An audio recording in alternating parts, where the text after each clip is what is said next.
on your biggest record to this day, on Lean Back, you said my name. And not even just that, forget just the hits and records that you let me stand beside you and let me learn. You know what I'm saying? I want to take it back to like when I first met you. I met Joe at New Music Seminar in New York City. I had his vinyl. It was the Flow Joe vinyl. It was actually It the was the Flow Joe album. It vinyl was and the the album. album. The album. And I met Joe outside of the seminar, and I had the album in my hand, and I always been a Fat Joe fan, so I was like got introduced to Joe, and Joe looks at me and goes like, "How you got that?" And at that time, Joe, he doesn't smile like he smiles now. He usually has this one eye that goes this way, and then the face is like it does something, and it's not a movie. It's some real gangster shit when you step to Joe, and so I didn't know what he was trying to tell me, like, cause back in them days, bootlegging was big, white labels were big, so I had an early release of Joe's album, and he was just like, you know, um, he showed me love, and from that day on, he said if I ever come to Florida, I'm a I'm a link up with you, and I met, Joe came to Florida. He had a show with Nas, and Shaq came on stage with him. It was in Orlando at that time, and Joe had Pun with him, and I met him in Joe said come meet me at the hotel. And the hotel, I think it was like some damn Holiday Inn type hotel. You know how it is back in them days. I'm just being honest. Grinding. Yeah, it was riding, and Pun wasn't even Big Pun yet. You know what I'm saying? And even Steve Lobel was there too. Steve Lobel was there that day too. So that was early relativity. That was Yeah, early. early. So ever since that show, because every time they post that picture with you, Shaq and Nas, I always reply on everybody's gram. I was there because I was there. Yeah. I When they was put there. when they I was put there. pictures where I was there, I be like pretty much every picture they put up a Pun, I was on the other side of the camera, Yeah, and I be yeah. saying to So myself, yo, I was there. and ever since that day, I moved to Miami, like 2-3 months later, and um, when I moved to Miami, you came to Miami and you heard me on the pirate radio station, Mix 96. Mix 96. Shout out to Butterfuco, Shout and out to Butterfuco you know what I'm saying? Star. So you heard me on Mix 96, and I'm on the pirate radio ripping it down, and you called up live on the air, and we was talking our talk. I'm like, oh, Joe, yeah. He's like, yo, Khaled, what you doing? I'm like, I'm talking my shit. I'm ripping it down, breaking records, and Well, um, let me explain how this happened. it's so much history with me and you, I know. because people know we brothers, but I don't think they understand how far back we go and how close we really are. You know what I'm saying? We go back since Flojo, and you just can't be bigger brothers than us. We done been through hard times, we've been through great times, we've been through fun, we've been through bad times, we've been through everything you could go through. Yeah. Yeah. You know what I'm saying? So, shout out Hobie baby. So, we day ones, literally. And so you was on the radio and you was like, yo, it's DJ Khaled, the Don Gone Gargamel, Terror Squad leader, this. You was going crazy. So when I call up the station, I got Pun with me. Yeah. So I call up the station, we driving down, and you was like, wait a minute, the boss is on the phone. The Don is on the phone. Then you was killing it so much, and the thing was crazy because you was the first to play like New York style hip hop in Miami. It was all like booty music. It was Uncle Luke, and then when we was hearing Mobb Deep, Wu-Tang, shit like that, we was like, oh shit, they let one in, right? Yeah. But it was still the underground station. Yeah, the underground station, we played everything. Like I would play, the booty music, hip hop, and a lot of reggae. You know what I'm saying? So, I was playing Uncle Al, Luke, Fat Joe, Mobb Deep, Cameron, Yeah, but Pun, you Jay-Z. went. Also, we could skip this whole. Well, me and Pun went in there and we freestyled for like 5 hours. It was three fat dudes. Me, you, and Pun. We had our shirts off because Mix 96 was so small. It had no AC. and we was up in there freestyling with you, and that was the beginning. And then the next step we took was the temple. The Yeah. temple was the temple was DJ Khaled's birthday. So now when you see DJ Khaled's birthday with The Weeknd, Usher, Kanye, it all started at the temple. Yeah, yeah, yeah. And it was me and Pun. Shout out to Tone Arness. He was there. But we did your birthday, and that was when Big Pun was Yeah. eating up. So Joe did my birthday party with Pun, and this is before Pun officially like went to the megastar mania. But they knew it. They knew it. No, the streets knew it. So I want to tell you. So Joe sits me down. We on South Beach, and I'm sitting in Joe's Lexus, and Joe plays me Twins. He's like, "Yo, check this out. I'm gonna play you this record." And it was Twins. And you was kind of, I don't know, it was so long time. I think you was trying to tell me this gonna be on a mixtape or something. I'm like, "Yo, bro, this is the record. This like this is it. This is the biggest record ever." And y'all performed it at the birthday, and they lost their mind. When I say we have it on, I have the footage, and they lost their mind. But you know, that's when everything started. You know, the relationship got tighter and tighter. But also, I want to, you know, thank you for giving me an opportunity, because as a producer, you know what I'm saying, you pushed me every day, because you was making the albums, from the Terror Squad album to the Fat Joe album, and you be like, "Yo, Cal, you know, your family, where the heat at?" So every day I be in my garage. Yeah, and I was called Beat Novocaine at that time. House, in your studio, in your house. No, that's what I want to get to. So I was called Beat Novocaine at that time, making beats. And I remember when Joe would come to my house, I couldn't wait to play him a beat. You know, all the beats I made, I would make like 10. I wouldn't sleep.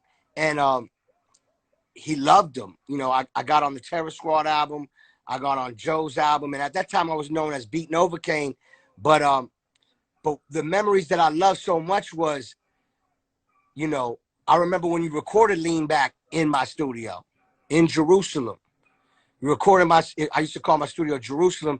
I remember Remy Martin, you know, Lean Back was done already. You know what I'm saying?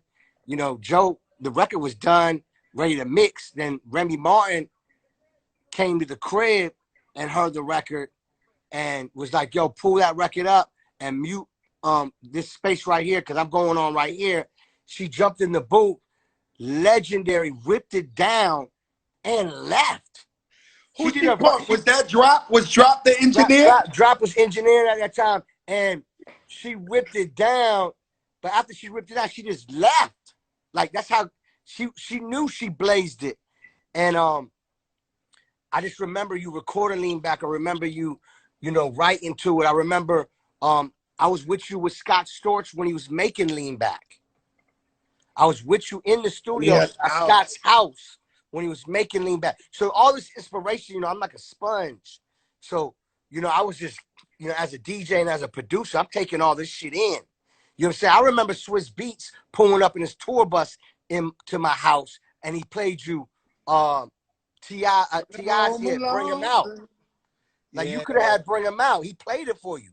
You know what I'm saying? Bring Him Out, Bring Him Out. Bring Him Out. He played Bring Him Out at the crib, you know. But listen, they don't know that you pushed me to get that Lean Back remix done with Eminem, and you was on me every day. This before you had a record deal. So the type of pressure that you apply now, you was applying it to me like, "Go get Eminem, go get Eminem, go get Eminem." Yeah. I was like, yo, Khaled, man, Eminem don't fuck with niggas like that. Like, you was like, "Nah, he ain't gonna tell you no. Go get Mace. I knew we was in the swimming pool when we was talking about the remix, and I was like, I said, "You got to get Eminem," and you did say that. I don't know what you're gonna do. I said, "Yo, listen, this is the biggest record in the world. Ain't nobody saying no to this. I don't give a fuck who it is. Ain't nobody saying no to this. They not. You can't say no to a Lean Back." And at that time, that shit was such a force. It was such a force. It was so unbelievable. And I remember the remix. I was with you when we went to Little John. Little John had a house out there on the water, on the beach. and he was cooking up the remix. And I'm just being honest. I'm just telling you the truth when I say this. You know, he was cooking it, making it right there in your face. And, you know, he was trying to figure it out. And I was just like, that's Lil Jon, legendary. And I just put my little 2 cents in, And I was just telling John and Drew, I don't know if everybody remembers, but I was like, yo, John, it's very simple. Just take what Scott Storch did and put your sounds, and that's it. Your 808 and your keyboard sound, and that's it. Don't fuck with it too much because the original was too legendary. Just take your sounds, because at that time he brought that 808 on another level, the crunk.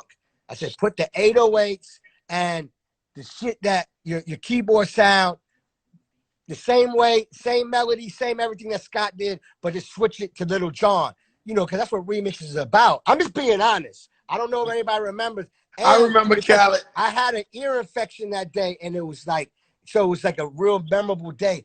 You know what I'm saying? So, Joe, I've been there. I was there, Joe. I was there. I've been there.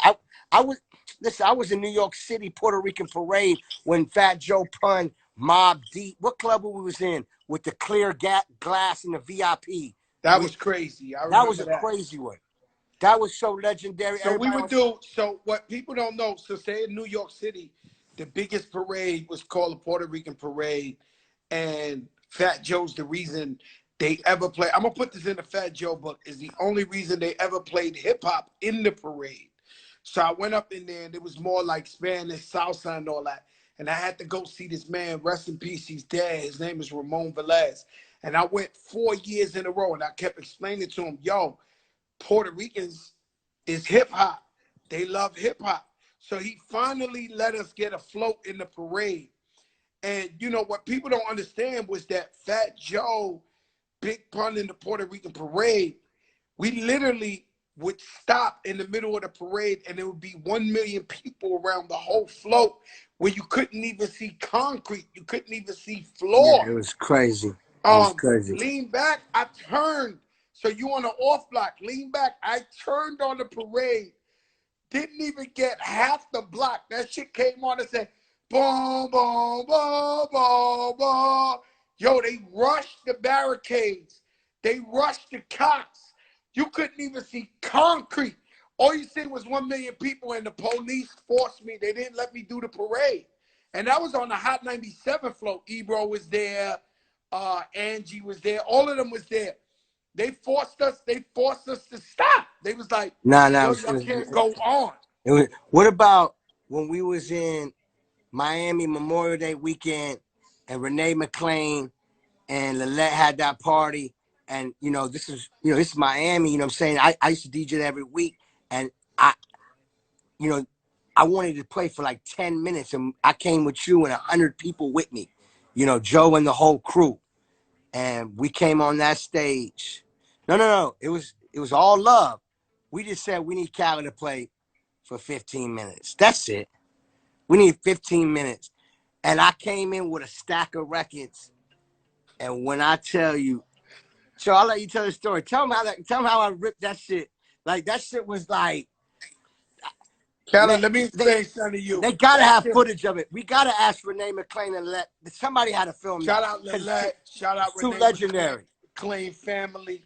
I was yo, Khaled, let me tell you something. And I'm not saying that just because you my brother, but when you was just a DJ, before you was thinking about artists making hits and all that, you was killing it more than anybody. You was destroying parties. People were in line, bum rushing to see DJ Khaled DJ. This is before. Yeah, this is the beginning. I never asked you this, and I'm gonna ask you this now and answer the question, right?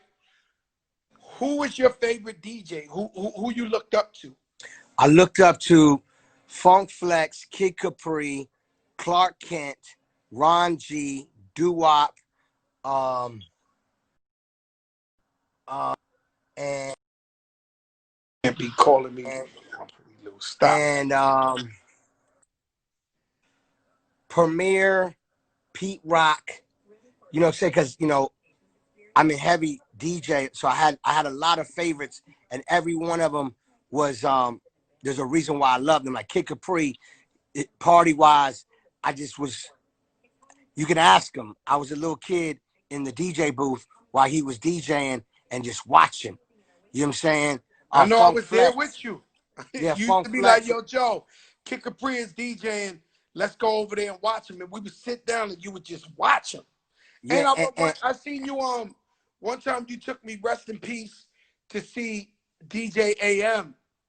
oh yeah, So for sure. DJ AM. AM was the first one to rock Oh, with the Seratos, I think. and AM because he whipped down these crowds that were so versatile that amazed me. Meaning as in a real hip hop crowd, but also like a South Beach crowd that, you know what I'm saying? Like he knew how to put it all in one. And I love Clark Kent because me and Clark Kent, I used to open up for Clark Kent all the time. And Clark Kent, when I was making my beats, I used to give him beat CDs, and he would play them for Biggie. You can ask him.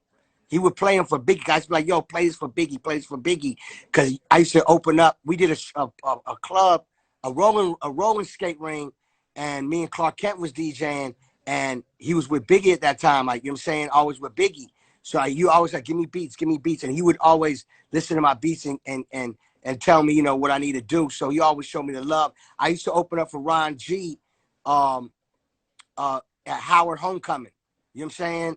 And I used to love Jam Pony Express too. You know what I'm saying? Out here in Miami, you know, Uncle Al and Jam Pony Express, they used to ride over like African Bambaataa and Soul Sonic Force, but they used to talk. You know what I'm saying? Like one time, you know what I'm saying? Like Luke, you know what I'm saying? That Miami, you know what I'm saying? That real Miami DJing and Flex, I love Flex because he had the radio, but he also made records and he had the club. So I seen with Flex, I was like, oh, Flex, I love how he did a lot. He had the car show, the clubs, and records, and I think sneaker deal. Like I was like, oh, he trying to, like. Now I'm a kid. Remember, I'm a kid, and I'm watching this, and I'm like, oh shit, okay, this can go somewhere now. This can go somewhere now. You know what I'm saying? And when I started doing radio after Pirate Radio, you know, I did the Luke show, and then I got my own show on 99 Jams. And I used to remember people telling me that, Khaled, you can't be bigger than the radio station. Like, like people always tell you have to be in a box. And I'm like, nah, I want to be on the radio. I want to make beats. I want to produce records. I want to put albums out. And speaking of that, I want to let the world know that Joe Crack, he got me my first record deal with Koch Records when nobody would give me one, that nobody believed in me. And he walked in the record company and introduced me to Alan Grumblack. It was me, Joe, sitting at a table with Alan Grumblack. And you told Alan Grumblack, yo, listen, this is my man. I'm telling you, he gonna be something big. He make hit records, and he's a special DJ. He know what he doing. Give him a deal, and I got my deal.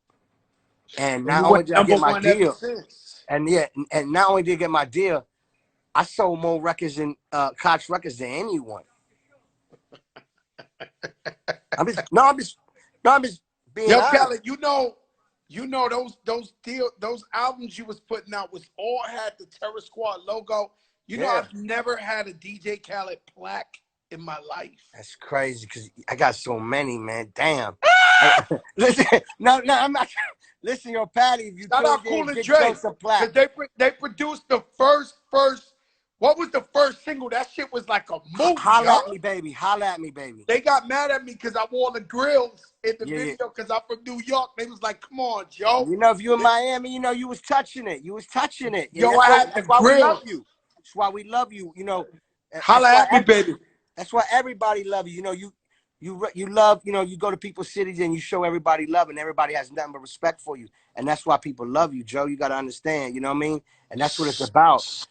You know, but speaking of records, you know, the record that changed my life was We Taking Over and I'm So Hood. Ooh. and Brown Paper Bag. Those 3 records came back to back. Brown paper Those records changed bag. my life. Shout out Lauren Ridinger. Hey, Remy's here. She said, I'm here. Remy, you missed all the praises Yo, Khaled Rem. was giving you. Yo, Rem, I told him when that Lean Back was was recorded in my studio. I said, Rem came to the crib, opened the front door, walked right in my studio, said, pull the record up, did your verse, and walked out. And not only, there's a part I forgot.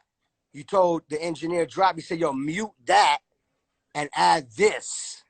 Meaning as in, I'm going to be on this record. And she walked out knowing that she blazed it. You know, Rem, my sis, like, especially Talk at that about time, me and Rem was like super close. That's like real brother and sister. Like, you know what I'm saying? We always had great conversations. And I'm just proud of her. She has congratulations on your daughter. She's so beautiful, man.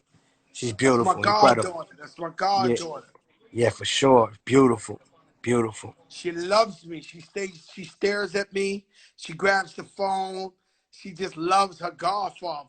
Shout out Lauren. Lauren Rodinger's in the building right now. Ryan just was good. Was good. Ludacris in the building right now. I mean, the planet Earth is in the, this is the big show. Shout out to Luda because we got to give Luda because, when my career started, when I became national, meaning as in people started knowing about Khaled, the record, All I Do Is Win. And All I Do Is Win, let me tell you about that record.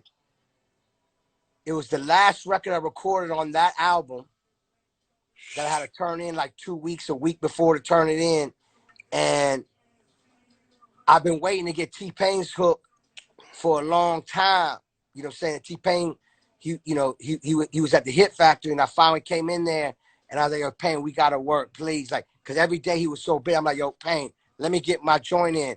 So Yo, can I say one thing? Can I stop this story for 1 second, please? Keep it right there. T-Pain, right. get it in. Right. I was at the Hit Factory one day, and T-Pain pulls up in like $1 million Lamborghini, and the door opens, and he comes out, and he's wearing aluminum foil, literally aluminum foil, with a rubber band around his ankle. His sneakers, his shoes was aluminum. Nah, this guy, yo, Khaled. This was a special guy. He got out the car with no shoes, aluminum foil. Yo, listen, on purpose. When I met T-Pain, I did I'm So Hood. The man had a Mini Cooper. And I was on the radio. I came to drop him off the I'm So Hood record. I was like, yo, I need you to do a hook on here. Man, when I tell you, he had like 100 people in the studio, and he did the hook, and the whole studio just started losing their mind. And I felt like we was in a club, and this is my first time working with him. You know what I'm saying? Ooh. Was I'm So Hood.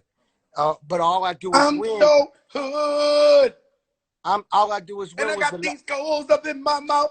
If you know what I'm talking about, I'm so hood. And if you feel me, put your hands up. You know, I was booked out doing shows for like 5 years straight from that record. Every club I was. Give me goosebumps. I be in from Miami to Alabama to New York. But shout out to Ludacris because he tuned in. I wanted to give him his praise because Luda not only was a family member and a brother of mine that always supported me from day one in my career. Anytime I called him, he always got on my music. But All I Do Is Win. It was special because at that time, like I said, it was the last record, and I sent it to Luda, and he sent his verse back so fast. And, Luda's flow is just, you know what that flow is. It's unbelievable. Well, one of my favorite, back in the day when he was going hard, he was one of my favorite rappers in the whole world. No, he ripped that down. Not just from the South, not just from nothing. I've always been a huge Ludacris fan when he was going hard. You know what I'm saying? No. Come on, he's incredible. So, Luda sent back his verse. I went to go to Ross's house. Ross is my brother. Anytime I asked him to do a record, he'd do it for me. I give him 10 records and he got me. That's the type of love we have for each other. Just like you, anything you'll do for me. You broke Rick Ross. You just discovered Rick Ross. I definitely helped break. You broke him 1,000,000%. I know you want to be humble. I broke Rick Ross. There's nothing we can do about it. The world knows that. That's family. He loves you. And No, that's it's my real love. brother. It's my He brother. loves So you and you love him. It's real love. There's nothing wrong. no, it's family. So Ross, I go to his crib and I play him All I Do Is Win. He knocked out that verse for me in 5 minutes. 5 minutes. And then Snoop Dogg, I always wanted to work with Snoop Dogg. So me and Snoop Dogg, I seen him at an award show one time, and I was like, man, one day we gotta work. And he's like, I'm waiting on you. You know, this is Snoop Dogg. I'm like, this is Snoop Dogg. You know, this is the guy that made Doggy Style. This is the guy that made Snoop Dogg's the Shiznit. most famous rapper. Shout out Right? Noriega. He's the I'm bugging biggest out. rapper on earth. That's what I'm trying. And one of my favorite. So he said, I'm waiting on you. I couldn't believe it. So I said, I told him, I don't know if he remembers, I told him, I was like, if I record a record with you, it got to be legendary. Because I can't just get a Snoop Dogg to say I got a Snoop Dogg. I got to get something that's going to be legendary because I know his catalog. So I sent him All I Do Is Win. He sent that right back. That's how special that record was. It was like everybody sent their shit back so fast. And then boom, I dropped that motherfucker and it was game over. It was game. Oh, no. And anybody that was trying, if you thought that I couldn't do it again, that's your biggest record. The only record that's even on that level or probably took it out is the one with Rihanna and Bryson Tiller. Oh yeah, the Wild Thoughts. When I produced Wild Thoughts, I had that. Joe. I had that idea, Wild Thoughts, years before I recorded that. I had the idea. I was like, yo, I'm gonna flip this, and I said the only way that this record is gonna be legendary if I get Rihanna, and I have to give a shout out to Party Next Door because I called Party Next Door. I was in LA and I called him and he came over and I played him the beat and I just told him, man, I want to get Rihanna on this, but it gotta be right. And then I've been wanting to work with Rihanna for like 10 years. Like I've been wanting to work with her. So I mean, Khaled, you was there the first time I met Rihanna. She ran, hugged me. No, she showed you love. No. Hey, yo, Khaled. I ain't gonna lie. I was a little jealous. I was a little jealous. No, listen, because you know with Rihanna, I don't know how to act. You know what I'm saying? I got all my pictures. Dance, you know, I got all my pictures framed with Rihanna. Yo, Khaled, I did the dance. She ran. Oh my God, Fat Joe! I was like, no, wait. I know. Yo, but let me tell you what she did. No cameras allowed. No, listen, Rihanna.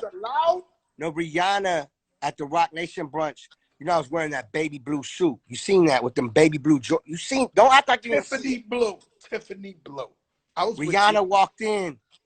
She touched my suit and she goes, "That suit looks nice on you. It's a beautiful suit." Almost lost my mind. Almost lost my mind. And I be trying to, and I gotta hold my composure because she different. I just got to. You know what I love about Rihanna? Because she just keep it so real. She a real one, man. You know I'm working on my new album, Joe. All right, so we might as well just go. Quarantine. Hold up. Before quarantine, I don't want to talk too much about it. I just know I'm working. Before quarantine, yeah, that plane kept going. The We the Best airline kept going to the 66666 Toronto. It kept landing in Toronto. After All-Star Weekend, I almost hitched a ride with you home to Miami, but that plane went to Toronto. A few times. After my son was born, alarm. Next day. My son was born at night. In the morning, I was at Six God Drake's crib. Because I looked at alarm. I said, alarm, Daddy got to go to work. I knew this. I said, I got 2 boys now. Daddy got to go to the embassy. He got to go to the embassy. Yo, let me ask you a question, man. And Sosa, the restaurant, you know, Drake opened up, Italian restaurant called Sosa. I don't know it, but I seen you eating there. It looked good. But no, it's closed. I go to Avenue in Toronto. Joe, the restaurant's closed. It's late night. He called him up, open it up, bring the chef back, get everybody, the whole staff. Khaled's coming. Ate like a king. When I walk in, Drake said, yo, give him Drake's booth. That airplane is different. Oh, no. So let me tell you, I got blessed. Let me tell you, hold on. Speaking of that airplane, some boy fly jet. Man like Drizzy fly cargo and eat escargot.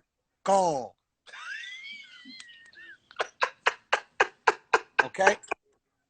Yo, I seen them doing the dance on the plane. Left foot up, right foot slide. You know, he played me that record before it came out. I told him, ask me this question. How do you spell billboard? Drake. D-R-A-K-E. It's called, I told him that's going to go #1 out the gate. It's different type of guy. Different type yeah, he different. of guy. Amazing guy. This is about to turn off. We got to come back on. This is about to turn off. It's warning me. So was that a confirmation of Drake's on the new album, or it wasn't a confirmation? Did I tell you I'm working on my album? Just know this. Just know this. Listen. You know the Fat Joe Show get the exclusive. I mean, Joe, I want you to use your best imagination. You know me very well. And you know Drake's one thing. On the album. You know Drake's one thing. On the album. It's called my first. Your first single off the new album? Yeah, Joe, I'm in the studio.